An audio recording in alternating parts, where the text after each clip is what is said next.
Mas eu não sei o futuro, e aqui eu me baseio nessa ideia linear de tempo que Santo Agostinho trabalhou nas suas confissões. Eu não sei o futuro. O presente é contínuo, o passado está sempre ficando para trás, e o futuro, de fato, nunca chega. Mas vamos substituir essa sequência pela seguinte ideia. Por passado, consideremos experiência.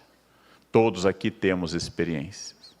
Por presente, consideremos a ação como eu estar falando e os senhores nesse momento escutando. E por futuro, entendemos a estratégia que nasce essa ação. Sempre a ação prevendo a estratégia a partir da experiência. Vocês sabem que faz toda a diferença a ação e a estratégia. Duas pessoas que ganham a mesma coisa na mesma instituição pública têm dois padrões de vida completamente diferentes. Porque o que me faz ter dinheiro não é só o que eu ganho, mas é principalmente o que eu gasto. É o que eu gasto que me torna estável ou não. Como me disse um aluno, eu estou ganhando R$600 no estágio. Guarde R$6 todos os meses. Você vai ter 1%. Isso, ao final do ano, já vai ter 10%. Isso pode se transformar em 50% de um salário. Já é um fundo de emergência muito bom. Ou seja, a estratégia ela é quanto à saúde, a estratégia é quanto às relações afetivas, é quanto ao dinheiro, permanentemente daquilo que eu quero. Nesse mundo líquido, expressão que o professor Zygmunt Bauman determinou ao produzir mais de 40 livros na Inglaterra, nesse mundo líquido em que as relações são instáveis, em que tudo parece passar, que ninguém mais tem certezas como minha avó tinha como avó dos senhores. Minha avó só tinha certezas. Ela não tinha nenhuma dúvida sobre o que fosse uma boa carreira. Ela me dizia na infância, na juventude, faça concurso para o Banco do Brasil, faça concurso para a Petrobras. Eu imagino, às vezes, onde eu estaria se eu tivesse feito concurso para a Petrobras. Talvez em Curitiba, nessa altura da vida. Nesse mundo líquido, mais do nosso desconforto vem do fato de que as mudanças são enormes, rápidas. As incertezas são muito mais dinâmicas. Nós vivemos um mundo onde até a linguagem tem que ser transformada. Tudo tem que ser permanentemente mudado e sair da zona de conforto, essa expressão tão cara a planejadores de carreira e a RH, sair da zona de conforto é um grande desafio. Contou-me minha orientadora na USP, assim que eu cheguei a São Paulo há 30 anos, contou-me que foi torturada durante vários dias, durante a ditadura, militante de um grupo de extrema esquerda, e que ao final de uma sessão contínua de tortura, trocou o torturador. E ela me disse que teve o maior medo da vida dela, que ela não sabia o que o outro faria. E eu concluí que até torturador cria zona de conforto. A gente se acostuma até com torturador. Os senhores estiveram numa dessas cadeiras, depois retornaram a essa sala. Se alguém sentou no lugar que os senhores estavam, os senhores já estranharam, pegou o meu lugar. Já criou uma zona de conforto numa cadeira que não lhe pertence, num espaço que não lhe pertence. Nós criamos automaticamente isso e provavelmente, aí vou lançar um dado subjetivo, vocês podem contestar, eu acho que nós homens somos mais ainda inclinados à zona de conforto.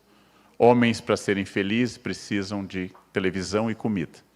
Tendo essas duas coisas, vai a bodas de ouro fácil. Fácil.